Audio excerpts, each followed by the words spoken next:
Hi, I'm Chaplain Karen Meeker, Command Chaplain for U.S. Army Command, based out of Stuttgart. I'm down here in DJ, and just want to give a short shout out to our outstations.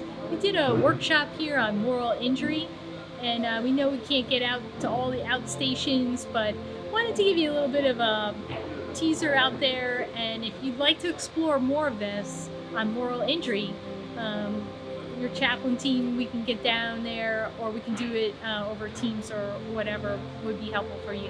So what is moral injury? Moral injury is a violation of your convictions, beliefs, morals. You've either seen something or participated in something that has really shattered your worldview and affected you at a very deep level, what I would call at your soul or spirit. What moral injury's number one symptom is shame and guilt. So you've seen something like maybe something pretty evil like that's happened to a child, or something that was perpetrated against you, an assault, or something really egregious, and it's really kind of turned your world upside down. And you may be feeling great anxiety, despair, anger, betrayal.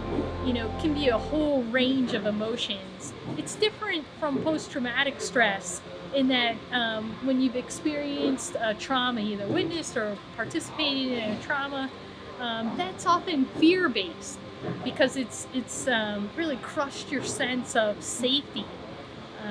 So that's the difference between trauma and moral injury. It can often, both can be going on in your life or the lives of the people that you work with or in your family.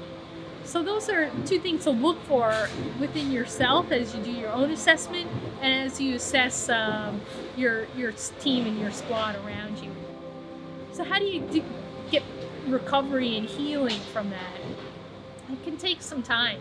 With moral injury, it's confession, reconciliation, forgiveness. These are all steps that you can take within your faith community, with a trusted counselor, with a mentor that can help you to progress through and past the event or events that have occurred to you or to others. Even healthcare workers, it doesn't have to be combat related. COVID-19, a lot of our healthcare workers, our first responders, they experience moral injury. So I guess what I want to say is moral injury happens to every human being. As we grow up, we have a sense of how the world works, good versus evil, people that we trust, and then we have this loss of innocence where we either let somebody down, or we're let down by others, or we experience a trauma. It's to one degree or another, every human being experiences moral injury, and so in community is how we can help each other grow and heal from these occurrences. Because a lot of times people get stuck. They can't forgive, they can't forget, they can't get beyond it. And so there are resources that can help you. We have our chaplain team, got a great chaplain team here at CJTF POA. Chaplain Williams is going to share about his experience as a hospice chaplain. And so I hope these stories will be an encouragement to you and also help you to really just recognize that we all have moral injury and we can help each other through it. I'm Chaplain Williams. I'm the chaplain for the Combined Joint Task Force Horn of Africa. I'm also a South Carolina National Guardsman. On the civilian side, I work for a hospice in the upstate of South Carolina, and I'm very privileged and honored to serve alongside some great nurses and some great CNAs and social workers and everybody on the team.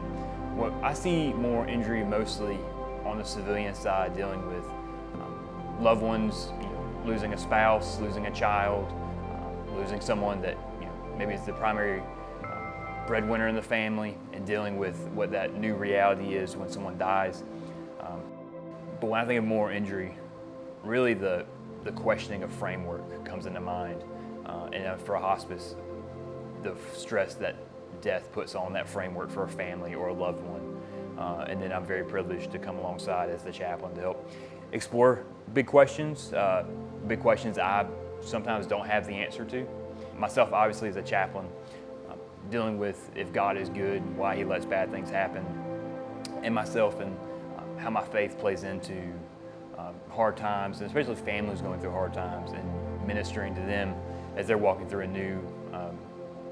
a new moment in life and a new reality.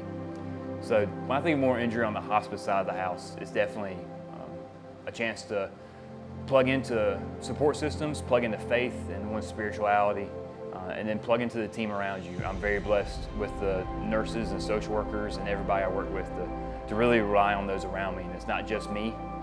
It's not just me trying to figure it out. I have a team around me that I can rely on, talk to, and lean on in hard times. So when I think of moral injury and hospice, that's what I think about. There's a lot of other resources out there. Counselors, both in the clinician side, and our healthcare professionals in military medicine, are trained in EMDR for trauma, CPT and PE therapeutic counseling has helped a lot of people. So there's a lot of ways to get through it. Also, going on a retreat with your faith community. The Archdiocese of Military Services does a pilgrimage to Lourdes as an example. Just a great experience to help veterans deal with everything they've experienced in deployments, separations, and in their military missions. There's also a lot of books out there. Got Dr. Don Snyder, ethicist, longtime ethicist with the Army War College and West Point, co-authored Forging the Warrior Character, that deals with building that ethical core within each of us. Dr. Ed Beal, Georgetown professor, did thousands of counselings at Walter Reed during the wars. These stories, war stories, talk about what he found to be the moral injury trend as he did those counselings. So a lot of resources out there.